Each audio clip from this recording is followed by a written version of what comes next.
연말이 다가오면 사랑하는 이들에게 줄 선물을 준비하지 않습니까? 이걸 받으면 얼마나 기뻐할까라는 즐거운 상상을 하며 선물을 고릅니다. 사실 선물의 진정한 가치는 그 값어치가 아니라 선물을 준비한 이의 마음과 정성에 달려 있다고 볼 수 있겠죠.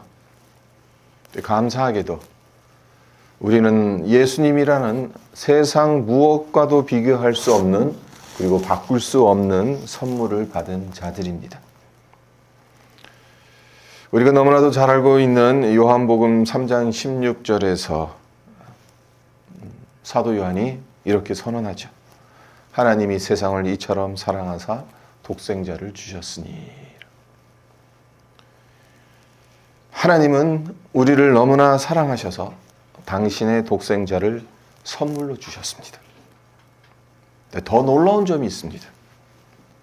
하나님께서 주신 이 귀한 선물은 즉흥적으로 마련한 선물이 아니라는 겁니다. 태초부터 철저히 계획하고 오랜 시간에 걸쳐 준비되어 온 선물이라는 겁니다.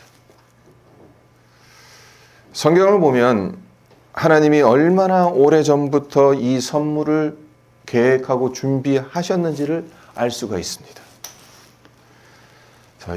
이사야 선지자가 예수님이 이 땅에 오시기 700여 년 전에 이렇게 예언했습니다. 이사야서 7장 14절입니다. 그러므로 주께서 친히 징조를 너에게 주실 것이라.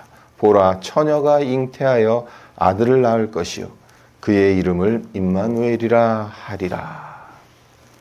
그러니까 임마누엘, 하나님이 우리와 함께 하신다 라는 그 이름을 가지신 예수님께서 이 땅에 오실 것을 10년, 20년 전도 아닙니다. 700여 년 전에 이사야 선지자를 통해서 하나님께서는 예고하셨습니다. 또 미가 선지자는 예수님이 어디에서 태어나실지를 정확하게 예언했죠.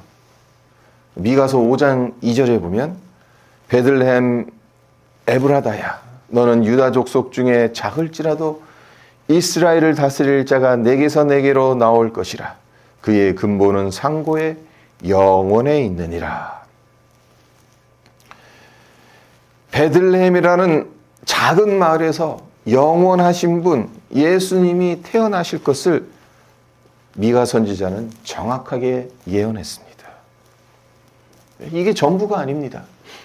제가 예수님 처음 믿고 성경 공부 시작하면서 제일 충격적으로 다가왔던 말씀 중에 뭐냐면,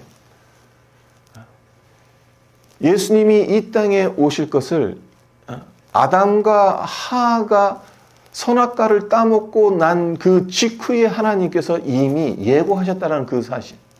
저는 정말 그것을 처음 들었을 때 충격적이었어요. 그저 예수님께서 이 땅에 오셔서 우리의 죄를 감당하셨겠거니라고 그렇게 단순하게 생각을 했었는데, 이 구원의 계획이 창세기서부터 아담과 하가 범죄한 그 순간서부터 하나님께서 계획하시고 준비하셨다는 겁니다. 그래서 창세기 3장 15절을 보면 아담과 하가 죄를 지은 직후 하나님께서 뱀을 저주하시며 이런 말씀을 하시죠. 내가 너로 여자와 원수가 되게 하고 너의 후손도 여자의 후손과 원수가 되게 하리니 여자의 후손은 내 머리를 상하게 할 것이요 너는 그의 발꿈치를 상하게 할 것이라니라. 자, 여기서 말하는 여자의 후손은 누구를 가리키는 것이겠습니까? 예수님을 가리키는 겁니다. 결국 이 말씀은 단순히 사탄을 향한 저주의 말씀이 아니라는 겁니다. 여자의 후손인 예수님을 통해 죄와 사망의 권세를 이기실 것을 약속하신 겁니다. 그리고 이 약속대로 예수님은 동정녀 마리아를 통해 이 땅에 오셔서 사탄의 머리를 깨부수시고 우리에게 구원의 승리를 안겨다 주셨죠. 이처럼 하나님은 태초부터 우리의 구원을 위해 이 모든 것을 준비하고 계획하셨던 겁니다. 예수님은 우리가 상상할 수 있는 그 어떤 선물보다 더 크고 값진 영원한 생명과 사랑의 선물 그 자체인 겁니다. 오늘 본문 말씀인 요한 1서 4장 9절을 보도록 하는데요. 하나님의 사랑이 우리에게 이렇게 나타난 바 되었으니 하나님이 자기의 독생자를 세상에 보내심은 그로 말미암아 우리를 살리려 하심이라.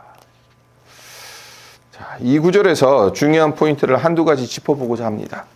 먼저 성경은 하나님의 사랑이 우리에게 나타났다라고 말하면서 그 사랑은 단순한 감정으로 표현된 것이 아니라 구체적인 사건으로 드러났다라고 말하고 있습니다.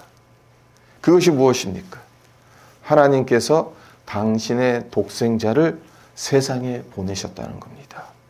그러니까 예수님의 성육신 사건을 이야기하고 있는 거죠.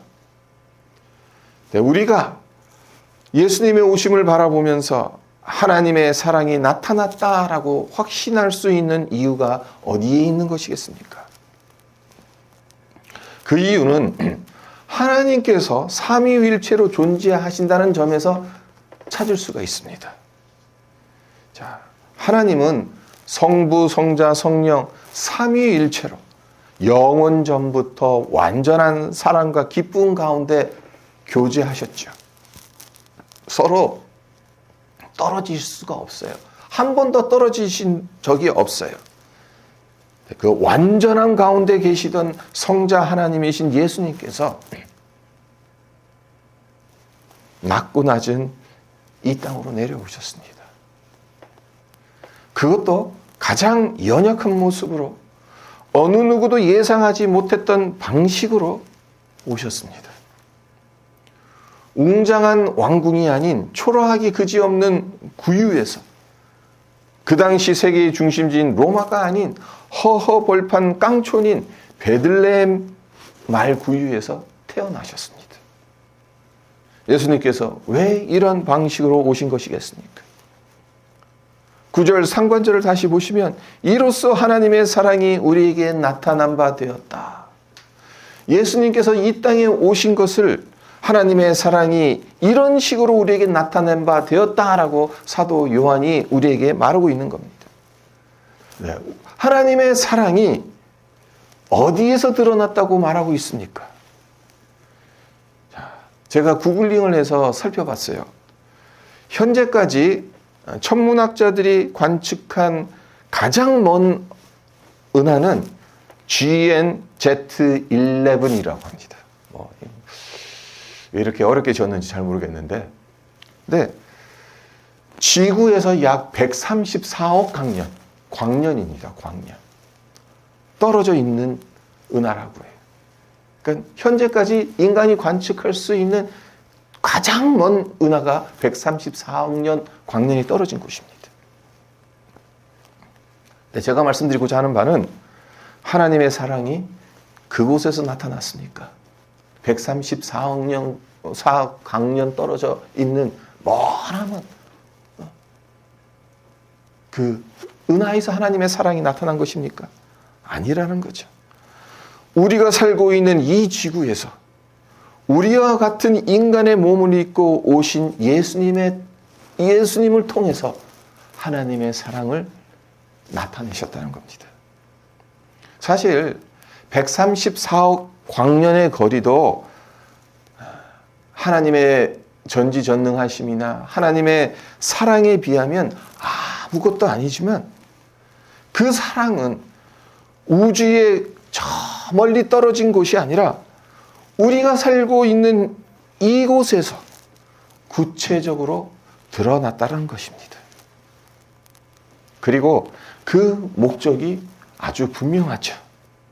그로 말미암아 우리를 살리려 함이라라고 9절 하반절에서 사도 요한이 말합니다.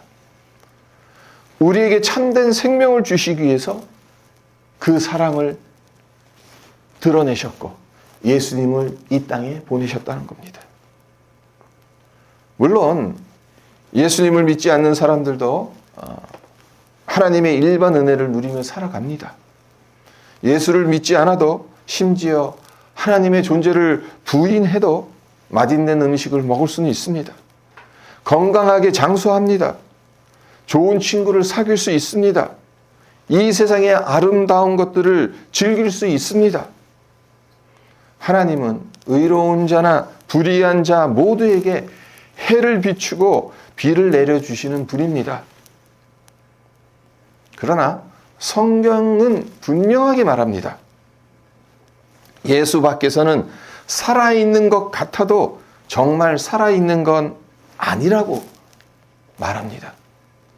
참된 삶, 영생은 오직 그리스도 안에서만 발견될 수 있다고 성경은 단언합니다.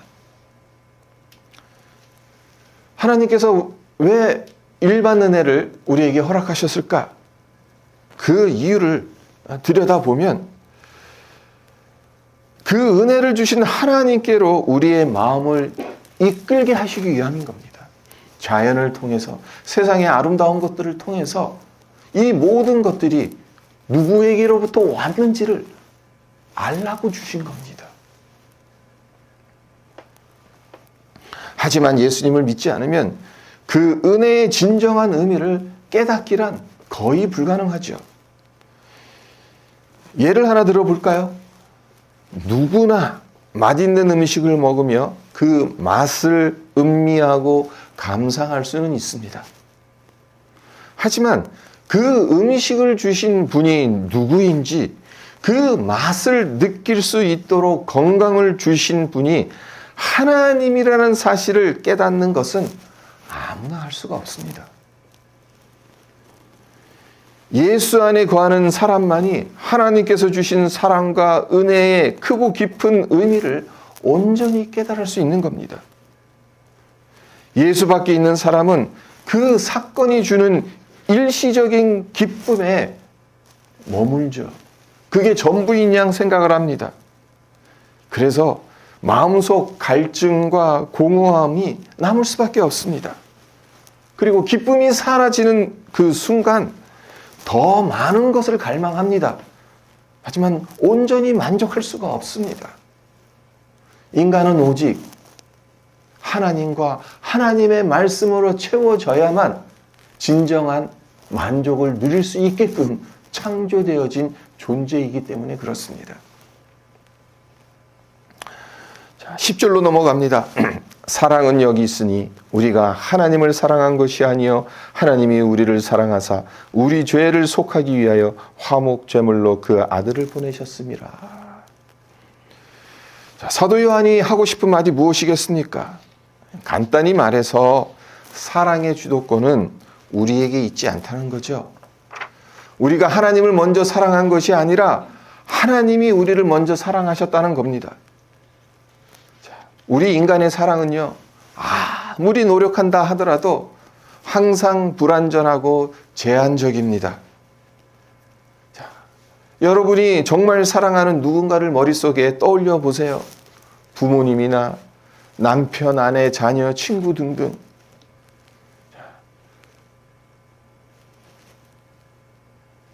사랑하는 사람들이죠. 네. 그런 사람에게 상처를 준 적이 없습니까?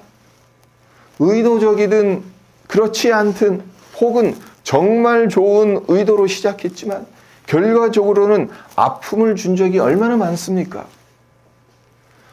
우리 모두는 아무리 사랑하는 사람이라 하더라도 상처를 줍니다. 더 정확하게 말씀드리자면 전혀 모르는 사람보다 옆에 있는 사람에게 더 큰 상처를 주지요. 나와 전혀 상관없는 사람에게 상처를 줄 리가 없잖아요. 가까이 있는 사람에게 아픔을 주죠. 이런 상상을 해보았습니다. 누군가가 우리를 완벽하게 사랑하겠다는 약속을 한다면 어떨까? 결코 실망시키지 않을 거라고 약속하고 절대 떠나지도 않고 배신하지도 않고 상처 주지도 않겠다라는 말을 한다면 과연 그 사람의 말을 믿을 수 있겠습니까? 믿지 못할 겁니다. 왜 그렇습니까? 인간의 사랑은 언제나 불완전하다는 것을 너무나도 잘 알고 있기 때문에 믿지 못하는 겁니다. 우리 스스로도 완전하게 사랑할 수 없기 때문에 완전한 사랑을 받을 수 있다는 약속을 믿기 어려운 겁니다. 그래서 하나님의 사랑이 완전함에도 불구하고 우리가 자꾸 의심하는 이유 중에 하나가 그겁니다. 우리가 경험한 바에 의하면 이 세상엔 완전한 사랑이 없거든요. 완전한 사랑을 받아본 적이 없거든요. 부모님에게서조차도 그 엄청난 사랑을 베푸신 부모님에게서조차도 얼마나 많은 상처를 받고 그로 인해 내 안에 쓴뿌리가 얼마나 많고 믿지를 못하는 거예요. 그러니까 하나님의 사랑도 믿지를 못하는 거예요. 어떻게 보면.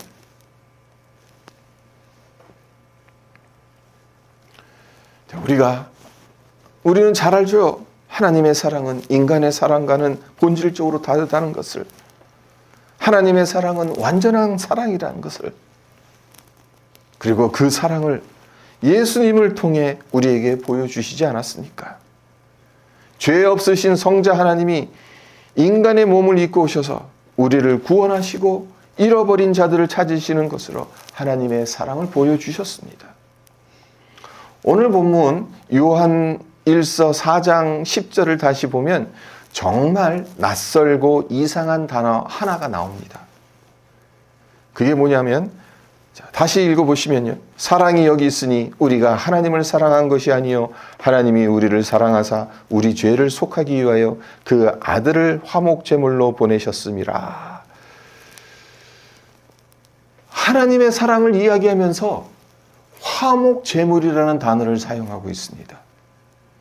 예수님을 화목제물로 보내신 것을 하나님께서 우리를 사랑하셨다라고 사도 요한이 이야기하고 있는 겁니다.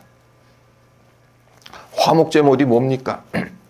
화목제물은 말 그대로 우리 죄로 인해 진노하신 하나님과의 깨어진 관계를 회복하기 위해 드리는 제물입니다. 이 제물을 통해 하나님과 사람 사이에 화목이 이루어지는 겁니다. 근데 여기서 중요한 점이 하나 있습니다. 화목은 단순히 겉으로 드러난 평화가 아닙니다. 갈등이 해소됐다 그 차원이 아닙니다. 마음 깊은 곳에서 서로를 이해하고 공감하는 것을 의미합니다. 단순히 죄를 용서받는 것을 넘어 하나님과 함께 동행하며 친밀한 교제를 나누는 겁니다.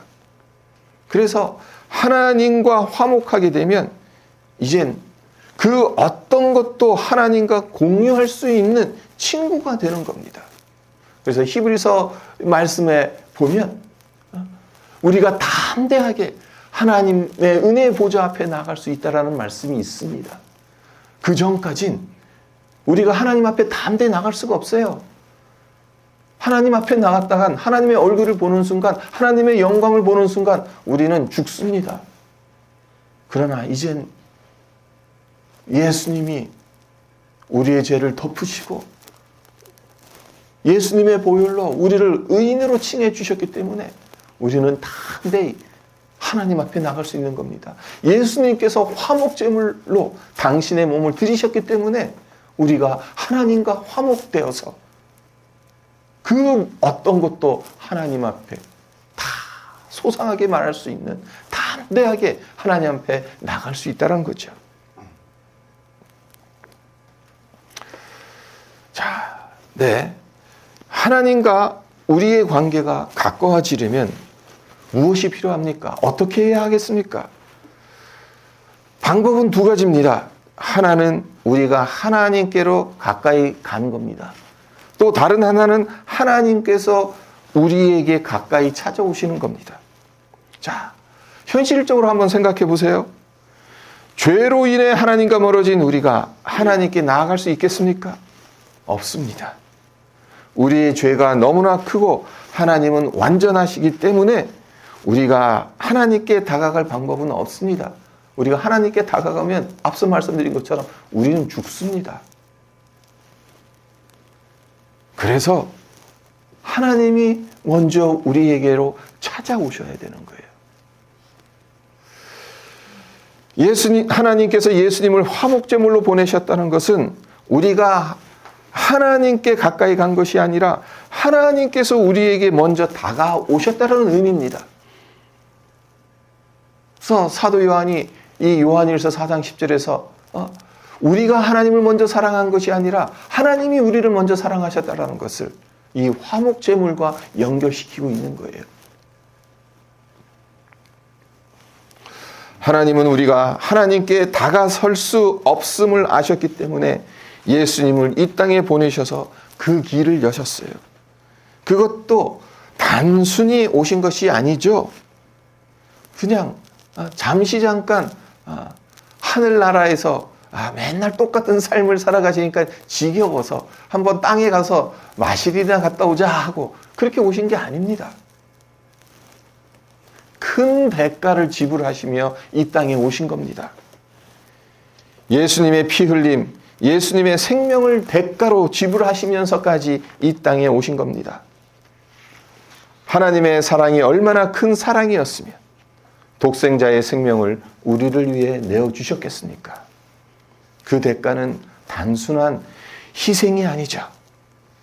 우리를 향한 하나님의 끝없는 사랑을 명확하게 보여주는 증거가 어디에 있겠습니까? 화목제물에 관해 한 가지 더 생각해 봐야 할 것이 있는데요. 화목제물은 진노를 달래는 사랑의 표현이기도 하다는 겁니다. 예수님은 성부 하나님께서 우리를 얼마나 사랑하시는지를 보여주기 위해 죄에 대한 하나님의 의로운 진노를 십자가에서 친히 감당하셨습니다.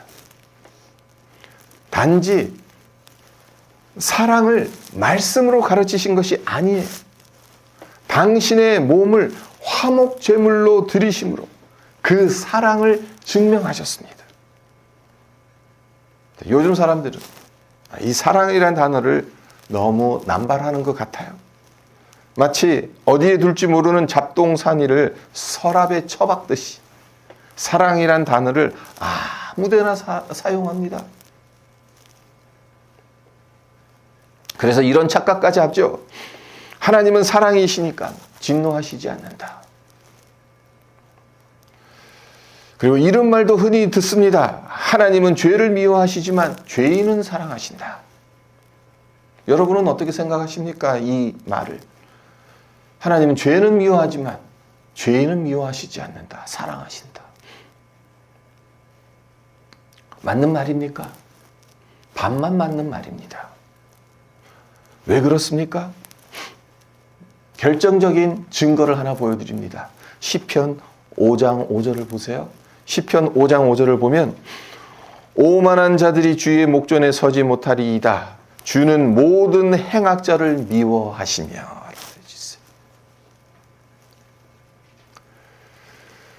하나님이 단순히 악만 미워하시는 게 아니라 악을 행하는 사람, 행악자를 미워하신다라고 시편 기자가 분명하게 이야기합니다. 하나님은 공의로운 분이셔요. 따라서 죄를 그냥 넘기시지 않습니다. 죄를 반드시 심판하셔야 합니다. 죄를 지은 사람도 마찬가지입니다. 죄를 지었으면 당연히 그 대가를 지불해야 합니다. 그럼 우리는 어떻게 해야 합니까? 우리가 그 죄의 대가를 지불할 수 있는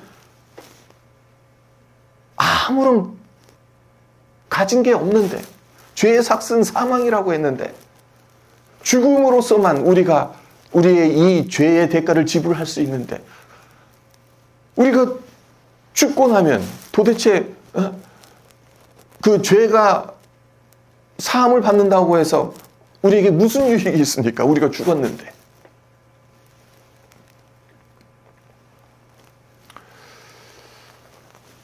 하나님께서 그 해결책을 제시해 주셨죠.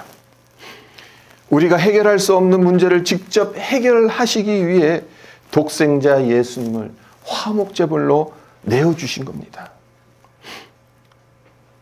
여기서 한 가지 질문을 던져보겠습니다. 사랑과 진노, 서로 모순되는 감정이겠습니까? 앞서 말씀드린 것처럼 하나님은 사랑이시니까 진노하시지 않는다는 말이 맞는 겁니까?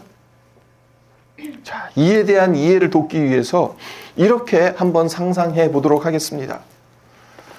사랑하는 사람이 누군가에게 위협받고 있는 모습을 보면서도 아무런 분노가 일어나지 않는다면 그 사랑이 진정한 사랑이라고 말할 수 있겠습니까? 여러분의 자녀가 누군가로부터 심한 욕을 먹고 또 맞고 있다고 한다면 아버지로서 어머니로서 그냥 가만히 차분하게 냉정하게 지켜만 보고 있을 수 있겠습니까? 그럴 수 없죠. 그들을 지키고 보호하기 위해서 분노할 겁니다. 그에 따른 행동을 취할 겁니다. 하나님의 진노 역시 이와 같다는 겁니다. 하나님은 우리를 향한 사랑 때문에 우리를 망가뜨리고 파멸로 이끄는 죄를 보며 진노하십니다. 그리고 그 죄를 해결하시기 위해 그 진노를 우리가 아닌 예수님께 쏟아부으신 겁니다. 하나님이 우리를 얼마나 사랑하십니까? 독생자 예수님을 화목제물로 내어주실 만큼 사랑하십니다. 하나님의 사랑은 단순히 허용하고 받아들이는 사랑이 아닙니다. 그래, 괜찮아, 토닥거려주는 그 사랑에서 그치는 게 아니죠. 잃어버린 자를 찾고 구원하는 사랑입니다.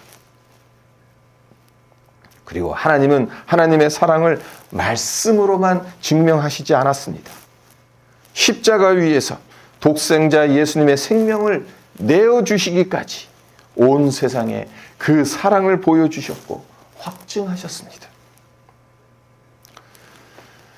대강절 세 번째 주일을 보내면서 하나님의 이 사랑을 깊이 묵상하시기를 바랍니다. 화목제물로 이 땅에 오셔서 하나님과 우리 사이에 다리를 놓아주시고 우리가 받아야 할 진노의 자를 대신 받아 드심으로 우리를 살리신 예수님의 대속하심의 그 큰 은혜를 우리 마음에 새기며 감사와 찬송 영광을 올려드리는 우리 모두가 되시기를 주님의 이름으로 축원드립니다.